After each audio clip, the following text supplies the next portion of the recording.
Syederalun Mahfud MD selaku Menteri Koordinator Bidang Politik, Hukum, dan Keamanan atau Menko Polhukam menghadiri panggilan Komisi 3 DPR RI pada Rabu 29 Maret 2023. Berikut informasi selengkapnya untuk Anda.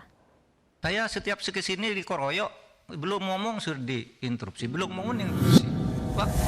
Syederalun Mahfud MD selaku Menteri Koordinator Politik, Hukum, dan Keamanan atau Menko Polhukam menghadiri panggilan Komisi 3 DPR RI pada Rabu 29 Maret 2023 sore ini.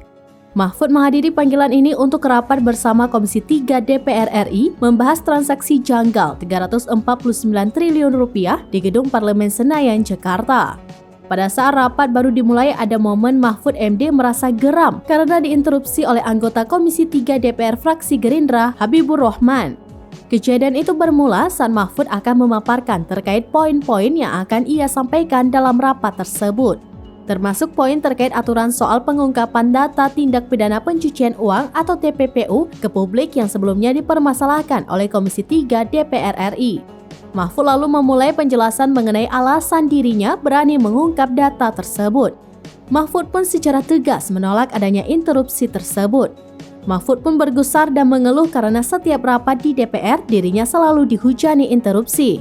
Ia pun mencontohkan kala dirinya rapat bersama DPR membahas kasus Verdi Sambo beberapa waktu lalu.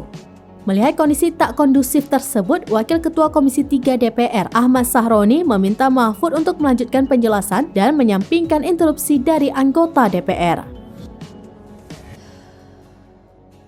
Demikian informasi terkini Syederalun, saksikan terus beragam informasi terkini dan menarik lainnya di kanal YouTube dan juga Facebook seraminus.com.